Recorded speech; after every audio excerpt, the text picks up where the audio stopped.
السلام علیکم ورحمۃ اللہ وبرکاتہ۔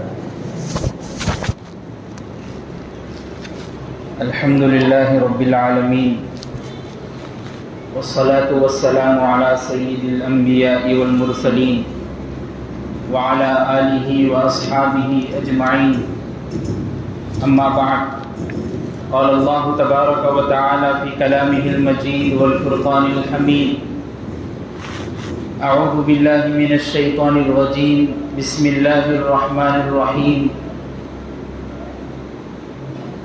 سبحان الذی اسری بعبدہ لیلا من المسجد الحرام الی المسجد الاقصی الذی بارکنا حولہ لنریہ من آیاتنا انہ هو السمیع البصیر، صدق اللہ العظیم۔ معزز سامعین کرام، محترم بزرگوں اور دوستوں، اور گھروں میں بیٹھ کر سننے والی معزز خواتین اسلام،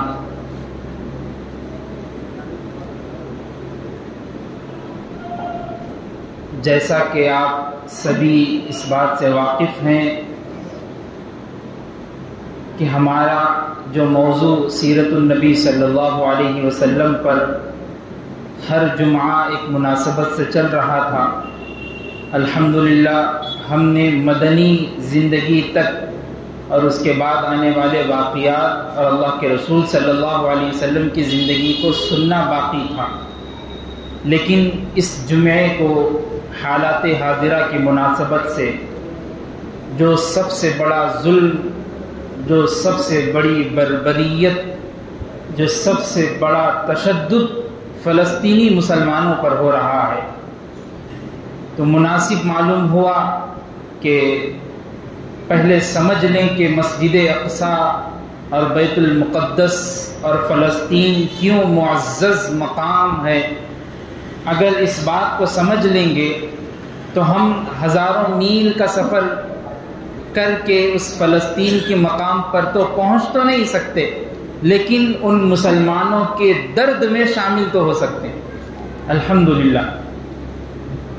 تو سب سے پہلے اس بات کو سمجھیں کہ مسجد اقصی اور بیت المقدس دونوں الگ الگ ہیں۔ بہت ساری جگہوں پر بتایا جاتا کہ بیت المقدس بولتے ہی ہمارے ذہن میں مسجد اقصی کی تصویر آ جاتی، اور کبھی کبھی تو مسجد اقصی بولتے ہی وہ تصویر آ جاتی جس کو ہم باضابطہ طور پہ کارڈز میں یا پیپرز میں، اخبار میں دیکھتے ہیں، جو ایک گنبد کے طور پہ نظر آتا، تو اس کو ہم مسجد اقصی سمجھتے ہیں، حالانکہ وہ مسجد اقصی نہیں ہے، وہ تو ایک گنبد ہے۔ مسجد اقصی اصل میں ایک مسجد ہے جو تعمیر کی گئی، اور بیت المقدس ایک ایریا ہے، اس جگہ کا ایک مقام ہے، اور بیت المقدس اس کو اس لیے بولا جاتا ہے، اس کے میننگ اگر آپ لغوی ترجمہ اٹھائیں گے تو اس کے میننگ دیکھیں گے تو معلوم ہوگا کہ پاک جگہ، ایسی جگہ، ایسا گھر جو ہمیشہ پاک ہے۔ اس کو کیوں پاک بولا گیا؟ اس لیے پاک بولا گیا کہ اللہ تبارک و تعالیٰ نے قرآن مجید میں اس کی فضیلت کو بتایا۔ کیا بتایا؟ پارہ 15 پڑھیے، سورہ بنی اسرائیل، پہلی آیت ہے، سبحان الذی اسری بعبدہ، پاک ہے وہ ذات جس نے اپنے بندے کو راتوں رات مسجد الحرام الی المسجد الاقصی، مسجد حرام سے مسجد اقصی تک پہنچایا، لے کر گئے۔ اور آگے فرما رہے مسجد اقصی کیا ہے؟ مسجد الاقصی، اس کے ارد گرد برکتیں رکھی اللہ نے، بارکنا حولہ، اس کے ارد گرد جو ہے برکتیں ہیں۔ تو اس کی فضیلت معلوم ہوئی کہ جو بیت المقدس اور مسجد اقصی کی جو جگہ ہے، اس کے ارد گرد برکتیں جو اللہ تبارک و تعالیٰ نے رکھی، یہ مسجد اقصی کی فضیلت قرآن سے معلوم ہم نے کی۔ اب تاریخ اگر ہم دیکھیں گے کہ اصل میں مسئلہ کیا ہے، کیوں اسرائیل کا قبضہ، کیوں اسرائیل فلسطین اور مسجد اقصی اور بیت المقدس پر قبضہ کرنے کے لیے، اور قابض تو ہو گیا، لیکن وہاں پر مسلمانوں کی اتنی تکلیفیں، اور مسلمان ڈٹ کر ان تکلیفوں کا سامنا کر رہے، کیوں؟ وجہ کیا ہے اس کی؟ سب سے پہلے ہم تاریخ کو دیکھتے ہیں۔ جب ہم تاریخ کو کھنگالیں گے تو اللہ کے رسول صلی اللہ علیہ وسلم سے حضرت ابو ذر غفاری رضی اللہ عنہ نے سوال کیا تھا، پوچھا اللہ کے رسول صلی اللہ علیہ وسلم اس سرزمین پر سب سے پہلی مسجد کون سی ہے جو اللہ نے بنائی؟ اللہ کے رسول صلی اللہ علیہ وسلم نے کہا مسجد حرام، یعنی کعبۃ اللہ، بیت اللہ جو ہم بولتے ہیں، مکہ معظمہ جس کو ہم بولتے ہیں۔ اس کے بعد پوچھا پھر کون سی مسجد؟ تو اللہ کے رسول صلی اللہ علیہ وسلم نے کہا المسجد الاقصی، مسجد اقصی۔ اہمیت معلوم ہو گئی۔ اب مسجد حرام جو بنائی جا رہی، تاریخ کی کتابوں میں بات ملتی ہے کہ بناوٹی میں اگر دیکھا گیا تو حضرت ابراہیم بنا رہے، لیکن اس مقام کو سب سے پہلے چنا گیا حضرت آدم علیہ السلام، وہاں پر آپ کو نازل کیا گیا، بھیجا گیا دنیا میں، وہی مقام تھا کعبۃ اللہ۔ تو جب ہی اللہ تبارک و تعالیٰ منتخب کر لیا اس جگہ کو، تو معلوم ہوا کہ سب سے پہلی مسجد حرام بنی۔ اس کے بعد جب دوسرا دور جو شروع ہوا، تقریباً اگر آپ تاریخ پڑھیں گے 300 صدی پرانی ہے مسجد اقصی، جو حضرت نوح علیہ السلام کے ایک بیٹے سام، جو ایک بیٹے تھے حضرت نوح کے، انہوں نے اس جگہ پر جا کر ایک بستی، ایک آبادی شروع کی تھی، وہ بیت المقدس کی جگہ تھی۔ اب یہیں سے ہم کو معلوم ہو رہا کہ جو بیت المقدس اور مسجد اقصی ہے وہ مسلمانوں کا پہلے بھی تھا، اب بھی ہے اور رہے گا، اس لیے کہ شروعات ہی مسلمان کرے۔ ایک پیغمبر کا ایک بیٹا وہاں پر آیا اور پوری ایک قوم وہاں پر بننا شروع ہو گئی۔ اس کے بعد کئی مملکتیں سے لوگ آتے تھے اور وہاں پر تجارت کرتے تھے، اور طرح طرح کے وہ لوگ بھی عبادت خانوں میں مصروف رہتے تھے اپنی عبادتوں میں۔ اس کے بعد جب ایک دور آیا حضرت موسیٰ علیہ السلام کا، تو اس دور میں اللہ تبارک و تعالیٰ نے قرآن مجید کی آیت نازل کی اور کہا کہ دیکھو اب تم کو مصر کے بادشاہ فرعون سے تم نے جیت حاصل کر لی، اب اللہ تبارک و تعالیٰ نے تم کو جیت دلا دی، اب اللہ کا حکم ہے کہ تم اس جگہ پر پہنچو۔ وہ جگہ کون سی تھی؟ وہ بیت المقدس کی جگہ تھی۔ اللہ نے اشارتاً کہہ دیا کہ اب اے موسیٰ تم اپنی قوم کو لے کر جاؤ اور وہاں پر بیت المقدس کی طرف اپنا رخت سفر باندھو۔ لیکن اس جگہ پر پہلے سے ایک قوم تھی جو بہت پہلوان قوم تھی، اور وہ لوگ کسی کو انٹر ہونے نہیں دیتے۔ تو اللہ تبارک و تعالیٰ نے حضرت موسیٰ علیہ السلام کا ساتھ دینے کے لیے یوشع بن نون علیہ السلام کو بھیجا۔ تو یوشع بن نون علیہ السلام حضرت موسیٰ علیہ السلام دونوں مل کر بیت المقدس میں پہنچے، اور وہاں پر پہنچنے کے بعد جو قوم تھی ان سے بہت بڑی جنگ اور لڑائی ہوئی، اس کے بعد ان کو باہر کیا گیا۔ اس کے بعد بیت المقدس میں حضرت موسیٰ علیہ السلام بھی قیام پذیر۔ تو بیت المقدس اور فلسطین اور مسجد اقصی، اس کے ارد گرد آپ دیکھیے ابھی بھی جا کر بیت المقدس جو جگہ ہے وہ انبیاء کرام علیہ السلام کا مدفن ہے۔ کئی انبیاء کے قبور، کئی انبیاء کی قبریں، کئی انبیاء کرام علیہ السلام وہاں پر آرام فرما، اور کئی صحابہ کرام رضوان اللہ علیہم اجمعین کی قبریں بھی وہاں پر ہیں۔ حضرت شداد بن اوس رضی اللہ عنہ، حضرت عبیدہ بن جراح رضی اللہ عنہ، اکابر صحابہ جن کی قبریں مسجد اقصی کے بازو اطراف میں ارد گرد میں قبریں۔ اس کے بعد ایک تاریخ شروع ہوئی، اور وہ تاریخ جو شروع ہوئی، بخت نصر جو سب سے بڑا جلاد بادشاہ وہاں پر آیا تھا، حضرت عمر رضی اللہ تعالیٰ عنہ کے زمانے میں یہودی اور عیسائی دونوں مل کر وہاں پہ رہتے تھے بیت المقدس میں۔ تو حضرت عبیدہ بن جراح رضی اللہ تعالیٰ عنہ وہاں کے امیر مقرر کیے گئے تھے مسلمانوں کی طرف سے۔ تو عیسائی اور یہودیوں کے پاس کتابیں تھیں ان کی، تو ان کتابوں میں لکھا ہوا تھا کہ ایک مرد مجاہد آئے گا جو اس بستی کو پھر سے آزاد کرے گا اور آباد کرے گا، اور ان کے چنگل سے نکال کر مسلمانوں کے قبضے میں کر لے گا، اور امن اور عام اور شانتی کا ایک مذہب پیدا ہوگا یہاں پر۔ اور اس کی ایک جھلک محسوس ہونے لگی۔ ان لوگوں نے کہا کہ ایک فقیر جیسا آدمی ہوگا، نیک آدمی ہوگا، صالح آدمی ہوگا، لیکن وہ امیر ہوگا دنیا کا۔ تو عبیدہ بن جراح رضی اللہ عنہ نے کہا سیم یہی صفت مدینہ منورہ میں امیر ہے جو ہمارے امیر المومنین حضرت عمر رضی اللہ تعالیٰ، اللہ اکبر، حضرت عمر رضی اللہ تعالیٰ کا وہ سفر، ان لوگوں نے خط لکھا حضرت عمر رضی اللہ تعالیٰ کو، اور حضرت عبیدہ بن جراح رضی اللہ عنہ نے خط لکھا امیر المومنین اگر آپ آئیں گے تو ایک صلح ہوگی، اور صلح میں ہم یہ کام کریں گے کہ یہاں اب مسلمان آباد ہوں گے، یہودی جو پہلے سے ٹال مٹول کر کے باتیں کچھ بناتے تھے وہ نہیں ہوں گی. اگر آپ آ جائیں گے تو ایک صلح کا نام ہم معاہدہ تیار کر لیں گے. حضرت امیر المومنین رضی اللہ تعالیٰ کبھی کسی مقام پر جانے کے لیے تیار نہیں ہوتے تھے، لیکن مسجد اقصی اور فلسطین اور بیت المقدس کا معاملہ تھا، اب تیار ہو گئے. اللہ اکبر. وہ سفر 700 میل کا سفر حضرت عمر رضی اللہ تعالیٰ نے طے کیا. اور کون ساتھ میں؟ ایک خادم، ایک اونٹ. ایک خادم، ایک اونٹ. حضرت عمر رضی اللہ تعالیٰ نے سفر پہ 700 میل کا سفر. آپ سوچئے پہلے کیسا حال نہیں تھا، کچھ معمولات نہیں تھے، کچھ بندوبست نہیں ہوتی تھی، حالات کیسے تھے ہوں گے؟ ایک خادم ہے ایک آپ کا، ایک حضرت عمر ہے اور ایک ساتھ میں اونٹ. اور باری تیار کی گئی کہ اتنے کلومیٹر تک میں اوپر بیٹھوں گا اور تم نکیل پکڑے ہوئے سامنے چلتے رہنا، اور اس کے بعد پھر میں کھڑے رہوں گا، نکیل پکڑوں گا، تم بیٹھے رہنا. حضرت عمر رضی اللہ تعالیٰ کی یہ سادگی، امیر المومنین ہے اور چلتے ہیں اس مقام پر. جب بیت المقدس کے قریب آتے ہیں اور باری کس کی؟ حضرت عمر رضی اللہ تعالیٰ نکیل پکڑے ہو اور خادم اوپر بیٹھا ہے، نیچے آ گئے اور آ کر کہنے لگے حضور حضور اب تو معاف کر دیجئے، آپ بیٹھیے، آپ امیر ہے، آپ آقا ہیں، اگر لوگ مجھ کو دیکھ لیں گے تو لوگ مجھ کو ماریں گے اور کہیں گے کہ کیسے تم خادم ہو، تمہارے آقا کو، تمہارے مولا کو سامنے ٹھہرا دیے اور تم اوپر بیٹھ گئے، لوگ مجھ کو ماریں گے، گالی گلوچ کریں گے، اوپر بہتر یہ ہے کہ آپ بیٹھیے. حضرت عمر رضی اللہ تعالیٰ نے کہا نہیں، باری تمہاری ہے، تم ہی بیٹھو گے. خادم کو بٹھایا گیا. وہاں سے صحابی آئے اور آ کر دیکھنے لگے. حضرت عمر رضی اللہ تعالیٰ آپ امیر المومنین ہیں، ایک معزز مقام ہے، یہاں لوگ بہت معتبر لوگ ہیں، یہاں کے لوگ ایسے ویسے لوگ نہیں ہیں. ان لوگوں کے نزدیک اگر آپ آقا ہیں، آپ مولا اوپر بیٹھ کے آئیں گے تو کچھ شان معلوم ہو.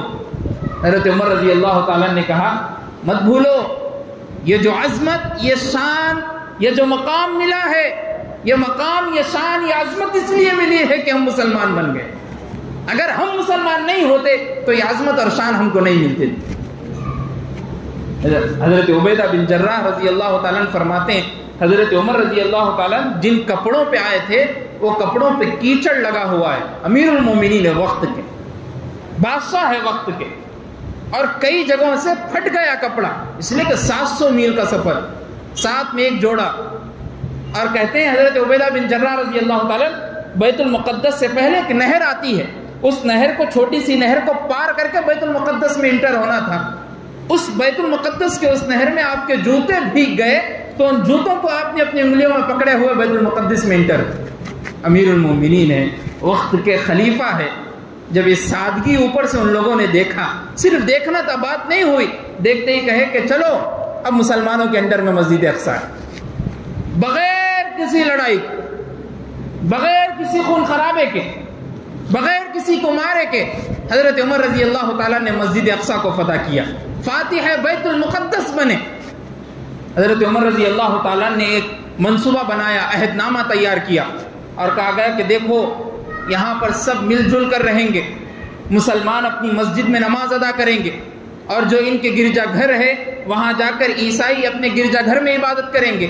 لیکن حضرت عمر رضی اللہ تعالیٰ نے ایک انعام یہودیوں کو دے دیا تھا، اسی کا یہ نتیجہ ہے کہ آج فلسطینیوں پر ظلم و جبر اور تشدد ہو رہا ہے. لیکن حضرت عمر رضی اللہ تعالیٰ کا تو یہ بلند مقام تھا، انہوں نے کچھ اور سوچ کے بات کہی.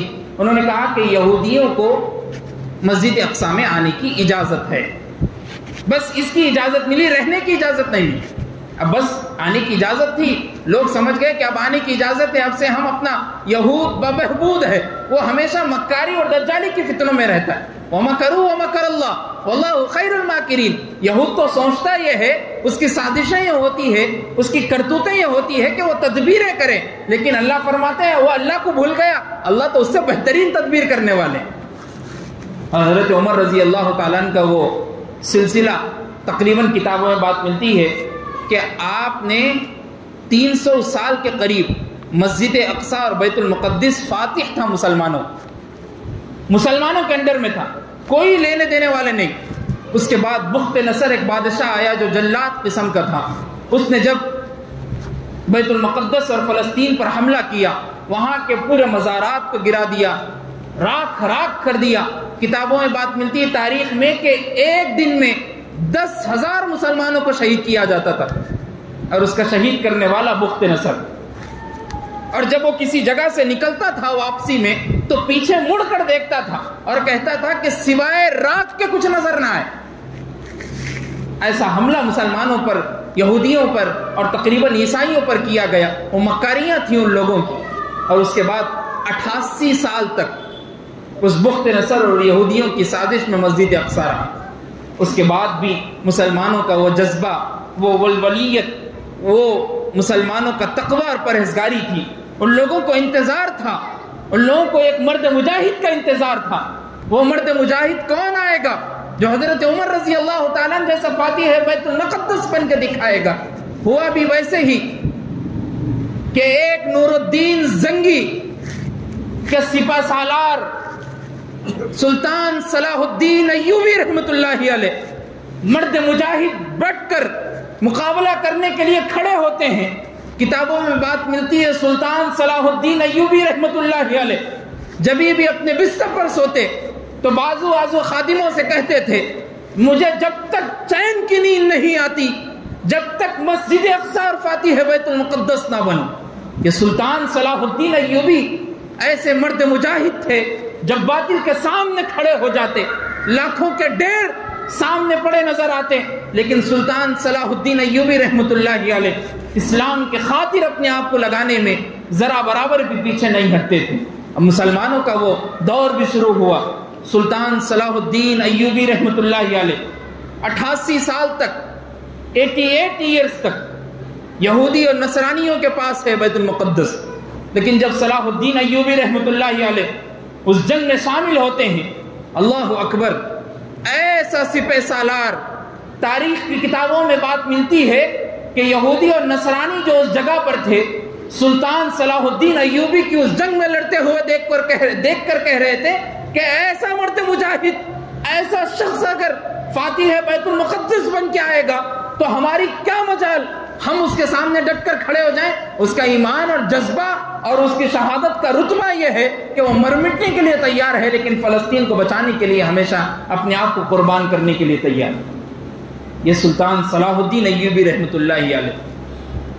اس کے بعد جب بیت المقدس کو فتح کیا تو سب سے پہلے ایک خطبہ دیا، اور خطبہ ایسا خطبہ، اللہ اکبر، جب خطبہ انہوں نے دیا تو لوگ جب بیٹھے ہوئے تھے سامنے تو آنسو ان لوگوں کے رک نہ پائے۔ حضرت سلطان صلاح الدین ایوبی رحمت اللہ علیہ نے کہا تھا کہ اے لوگو، اللہ کی رضا پر خوش ہو جاؤ، کیونکہ وہی ہے جس نے اس گمشدہ قیمتی متاع کی واپسی آسان فرمائی۔ یہ تو میرے بس کی بات نہیں ہے کہ میں اس کو واپس کر لوں، اس کی قیمت اور اس کا شکر ہے کہ اس نے مجھ جیسے غریب سے کام لے لی۔ اور آگے کہا تقریباً 100 سال کے بعد اسے مشرکوں سے چھین کر تمہاری طرف لوٹا دیا گیا۔ یہ اللہ کا بہت بڑا شکر ہے۔ فاتح بیت المقدس سلطان صلاح الدین ایوبی کا خطبہ ہے، اور فرماتے ہیں اور وہی ہے جس نے اس گھر کو شرک کی نجاست سے پاک کیا اور ہمیں اس میں علم توحید بلند کرنے کی توفیق دی۔ اس مسجد کی بنیادیں توحید تقوی پر قائم ہے۔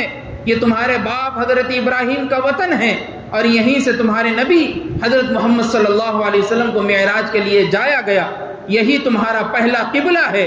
یہاں آ کر انبیاء ٹھہرے، اولیاء کرام نے اس کا قصد کیا، یہاں متعدد رسول دفن ہوئے، یہاں اللہ کی وحی اتری، یہی سرزمین محشر ہے، یہیں سے لوگ حساب و کتاب کے لیے منتشر ہوں گے۔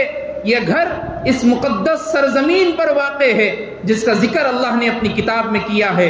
مسجد حرام، مسجد نبوی کے بعد یہی وہ تیسری مسجد ہے جس کی طرف شد رجال کرنا مشروع ہے۔ حضرت سلطان صلاح الدین ایوبی رحمت اللہ علیہ کا خطبہ تھا۔ یہ خطبہ ایک دم اللہ کے رسول صلی اللہ علیہ وسلم کے بتائے ہوئے احادیث کا مجموعہ۔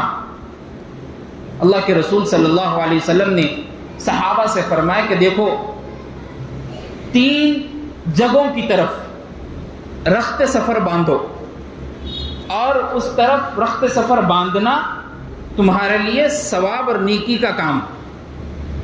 ایک مسجد حرام، دوسری مسجد نبوی، تیسری مسجد اقصی۔ 3 مسجدوں کی طرف رخت سفر باندھو، یہاں پر سفر کر کے جاؤ، اس لیے کہ یہاں پر سفر کر کے جانا یہ ثواب ہے۔ اس کے بعد اللہ کے رسول صلی اللہ علیہ وسلم سے صحابی نے سوال کیا، اے اللہ کے رسول صلی اللہ علیہ وسلم، مسجد اقصی زیادہ بہتر ہے یا مسجد نبوی؟ اللہ اکبر، سوال بھی دیکھیے صحابہ کا، کیا پوچھ رہے ہیں؟ اللہ کے رسول صلی اللہ علیہ وسلم، مسجد اقصی بہتر ہے یا مسجد نبوی؟ اللہ کے رسول صلی اللہ علیہ وسلم نے کہا مسجد اقصی، مسجد نبوی تو بہتر اس لیے ہے کہ میں وہاں پر رہ رہا ہوں اور وہیں پر مجھ کو مدفون کیا جائے گا، لیکن مسجد اقصی سب سے پہلی مسجد ہے میری مسجد سے پہلے، تو اس کی ثواب اور اس کی برکتیں اور اس کی رحمتیں اور زیادہ ہیں۔ یہ مسجد اقصی کی فضیلت ہے، اور اسی مسجد اقصی اور فلسطین اور بیت المقدس پر ہم دیکھ رہے ہیں حالت حاضرہ کی مناسبت سے کتنی زیادہ تکلیفیں اور کتنا خطرناک ان لوگوں پر ظلم و ستم کیا جا رہا ہے۔ ہم اس جگہ پر بیٹھ کر زیادہ کچھ کر نہیں سکتے، ہم جا کر وہاں پر ٹھہر کر ان لوگوں کی مدد تو نہیں کر سکتے، لیکن ایک طریقے سے مدد ضرور کر سکتے ہیں۔ وہ مدد یہ ہے کہ جب تک ہم زندہ رہیں گے فلسطین، بیت المقدس اور مسجد اقصی کی تعریف کرتے رہیں گے، اور اپنے آنے والی نسلوں اور بچوں کو بٹھا کر بتائیں گے کہ دیکھو تم نے مسجد حرام، کعبۃ اللہ اور مسجد نبوی کی تعریفات تو سن لی، مسجد اقصی کی بھی تعریف سنو۔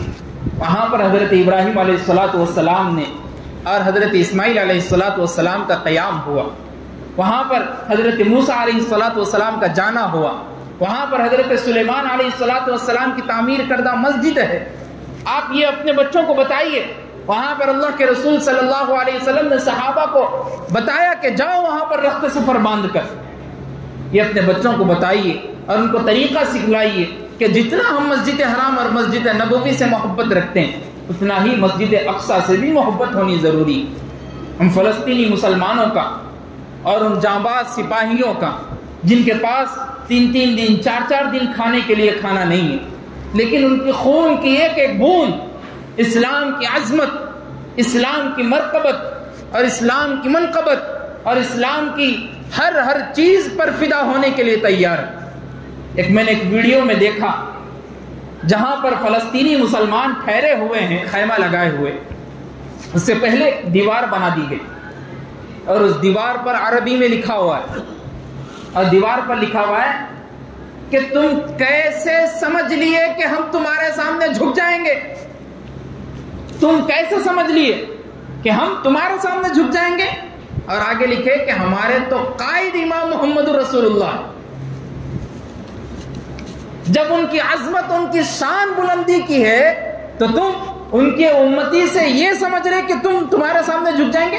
ہو نہیں سکتا، ہماری گردنیں کاٹ دو لیکن جبھی بھی ہم فلسطین کی حفاظت کے لیے کھڑے ہیں۔ کئی ویڈیوز واٹس ایپ پر، فیس بک پر، انسٹا پر، ٹویٹر پر آپ دیکھ رہے ہیں، اللہ اکبر، مسلمان فلسطینی بچے جن کے لیے ایک ویڈیو آیا جو بچہ اپنے باپ اپنے بچے کو روڈ پر لٹا کر لوری دے رہا ہے عربی میں، اور وہ بچہ ہنسی خوشی مسکرا رہا ہے اور یہ سمجھ رہا ہے بچہ کہ باپ تو مجھے ایک 4 دیواری کے اندر گھر میں رکھا ہوا ہے اور جھولے پر میں بیٹھا ہوں، اور باپ کو کیا معلوم کہ باہر ایک میزائل کھڑی ہوئی اور بندوقیں لگائے ہوئے لوگ ٹھہرے۔ اگر باپ جائے گا بچے کی نظر کے سامنے سے تو پھر کبھی واپس نہیں آئے گا۔ پھر ان فلسطینی مسلمانوں کو ایک صلاح الدین ایوبی کی ضرورت ہے، ان فلسطینی مسلمانوں کو حضرت عمر فاروق جیسا دلیر بہادر شخص کی ضرورت ہے۔ وہ شخصیت تو آ نہیں سکتی، ان شخصیتوں کا خون لیکن ہمارے اندر دوڑ رہا ہے۔ اگر ہم چاہیں تو فلسطین جب بھی مسلمانوں کا تھا اب بھی مسلمانوں کا ہو کر رہے گا، لیکن 1967 عیسوی میں جو یہودیوں کے قبضے میں فلسطین ہوا اور بیت المقدس چلا گیا، اللہ اکبر، اس کے بعد تو اس رہنے والے فلسطینی مسلمان بچوں کے حالات، ایک بچے کی ایک ویڈیو اور ایک فوٹو میں نے دیکھی، 6 سال 7 سال کا معصوم بچہ ہے، اس کو کیا معلوم، بتائیے اب کیا معلوم اس چھوٹے سے بچے کو۔ ہم اسکول کو بھیجتے ہیں 6 سے 7 سال کے بچے کو، کھانے کی فکر ہوتی ہے، سونے کی فکر ہوتی ہے، دودھ کی فکر ہوتی ہے، سارے چیزوں کی فکر ہوتی ہے۔ وہ بچہ کبھی دودھ پیا یا کھانا کھایا وہ بھی نہیں معلوم۔ اس مسجد کے اس دیوار کے سیڑھیوں کے اس طرف بندوقیں لیے کھڑے ہیں اسرائیلی فوج، اور چھوٹا سا بچہ 6-7 سال کا اپنے ہاتھ پر ایک پتھر اٹھائے دیواریں چڑھ رہا۔ تو نیچے ایک عربی کا ٹائٹل بنے ہوا تھا اور اس میں لکھا ہوا تھا کہ تم کیا سمجھتے تمہاری بندوقیں ہمارے جسم کی چھنی کر دے گی، لیکن یہ پتھر ایک ایسا ہے کہ صلاح الدین ایوبی جیسا مرد مجاہد پھر اس سرزمین پر پیدا ہو کر تم کو بتائے گا، اور دیکھو تم آج ہمارے اوپر ظلم و جبر اور تشدد کر رہے، ایک دور آئے گا کہ پھر وہی صلاح الدین ایوبی اس جنم میں پھر پیدا ہو کر بتائیں۔ مرد مجاہد ان فلسطینی بچوں میں پیدا ہوتے ہیں۔ اللہ کے رسول علیہ السلام نے کہا تھا کہ ملک شام کا ایک علاقہ ایسا ہے، اور ملک شام میں ہی فلسطین اور تقریباً یہ ممالک آتے، وہاں کے مسلمانوں کا ایمان، اللہ اکبر، وہاں کے مسلمانوں کا ایمان، اور وہی ایمان ہے جو ان فلسطینی بچوں میں نظر آتا، انہی فلسطینی بچوں میں نظر آتا۔